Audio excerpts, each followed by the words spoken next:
Stop the genocide, গণহত্যা বন্ধ করো, প্যালেস্টাইন মুক্ত করো, এই স্লোগান নিয়ে ভাসানী অনুসারী পরিষদ আপনাদের সামনে আজকে আমরা উপস্থিত হয়েছি।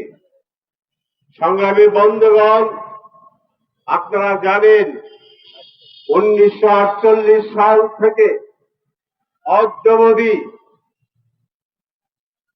আজকে 77 বছর হয়ে গেছে। ওই ইসরায়েল, মার্কিন সাম্রাজ্যবাদ, আমাদের প্রতিবেশী ভারত, তাদের সহযোগিতা নিয়ে আজকে আমাদের সেই মুসলমান মা বোন, শিশু সকলের উপর যে হত্যা যজ্ঞ চালিয়ে যাচ্ছে, সেখানে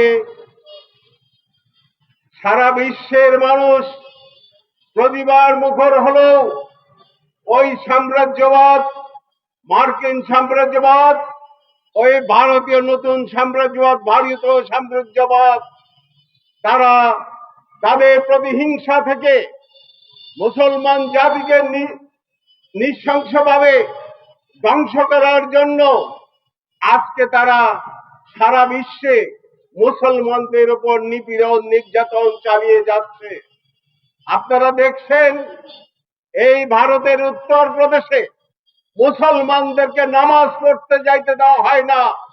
এই ভারত এমন একটা জাতি যে জাতি ইসরায়েলকে সহযোগিতা করছে, অস্ত্র দিয়ে, স্বর্ণ দিয়ে ওই ফিলিস্তিনে গাজার মুসলমান ভাই বোনদের উপর নির্বিচারে গুলি করে মানুষ হত্যা করছে।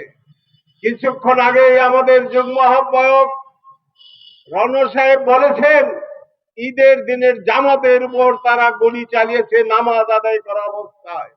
এত নৃশংস জাতি এই ইসরায়েল। কাজেই আজকের এই সভা থেকে আমরা বলবো, মার্কিন সাম্রাজ্যবাদ, তোমরা যত চেষ্টাই করো, যতভাবেই ধ্বংস করার চেষ্টা করো, মুসলমানদেরকে তোমরা ওই ফিলিস্তিনের মানুষকে তোমরা দাবায় রাখতে পারবে না। সারা বিশ্বের মানুষ আমরা ফিলিস্তিনিদের পাশে থাকবো। আমরা প্রয়োজনে বুকে রক্ত ঢেলে দেব। আমরা যেভাবে মুক্তিযুদ্ধ করে বাংলাদেশ বানিয়েছি, ওই প্যালেস্টাইনিবাসীদের পক্ষ থেকে আমরা লড়াই করব, যুদ্ধ করব, প্যালেস্টাইনিদেরকে মুক্ত করে একটি স্বাধীন সার্বভৌম রাষ্ট্র হিসেবে প্রতিষ্ঠিত করব। বন্ধুগণ, আপনারা জানেন বর্তমান আমাদের সরকার ডক্টর ইউনূস সাহেবের সরকার, আমরা তাকে সমর্থন দিয়েছি, আমাদের সমর্থন অব্যাহত থাকবে। আমি আজকের এই সভা থেকে ডক্টর ইউনূস সাহেবকে বলবো, আপনি একটি কার্যকর ভূমিকা নেন। আপনি বিশ্ববরেণ্য ব্যক্তি, আপনাকে আমরা 96 সাল থেকে একমাত্র ভাসানী অনুসারী পরিষদ আপনাকে সমর্থন দিয়ে যাচ্ছিল। যেদিন শেখ হাসিনা আপনাকে ওই গ্রামীণ ব্যাংক থেকে বের করার অপচেষ্টায় লিপ্ত হয়েছিল, সেদিন থেকেই 96 সাল থেকেই ভাসানী অনুসারী পরিষদ আপনার পাশে দাঁড়িয়েছিল। এখন আমরা আপনার পাশে থাকবো। আপনি ফিলিস্তিনকে মুক্ত করার জন্য কার্যকর ভূমিকা নিন, আমরা আপনার পাশে থাকবো। আপনার প্রতি আমাদের সমর্থন আছে। বর্তমান বাংলাদেশে আপনার যে শাসন ব্যবস্থা, এই শাসন ব্যবস্থার প্রতি আমাদের সমর্থন অব্যাহত থাকবে।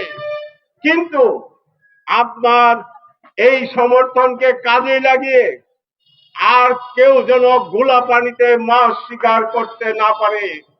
আমরা আজকের এই সভা থেকে, এই প্রতিবাদ সভা থেকে বলছি, এই পার্শ্ববর্তী দেশ ভারতকে আপনি কোনোদিন এক বিন্দু ছাড় দেবেন না।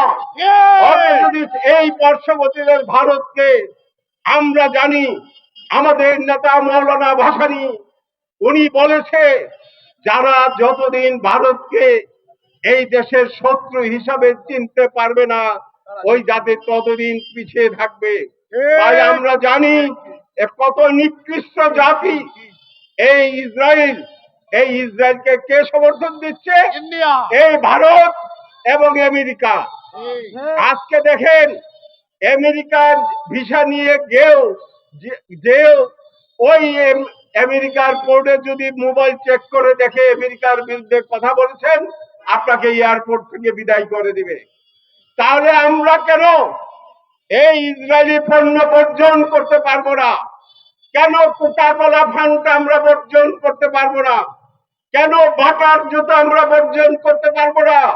আজকের এই সভা থেকে সারা বিশ্বের মুসলমানের কাছে আমাদের আবেদন, আপনারা ইসরায়েলি পণ্য বয়কট করুন।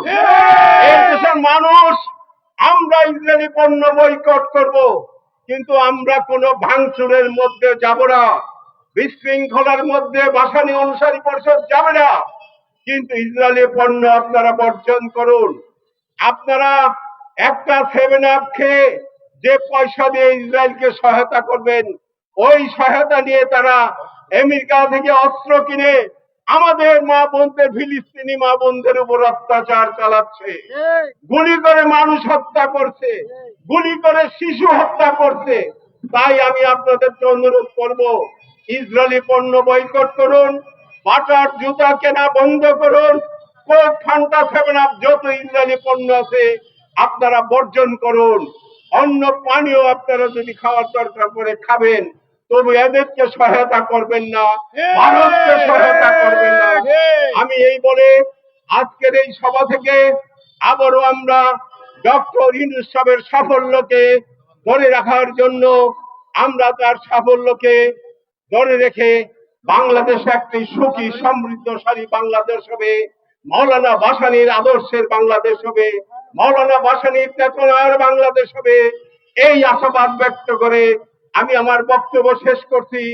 এখন আমরা মিছিল করে আমরা এখান দিয়ে গিয়ে পল্টন থেকে আমরা বিজয়নগর পর্যন্ত গিয়ে আমাদের মিছিল আমরা পল্টন মোড়ে শেষ করব।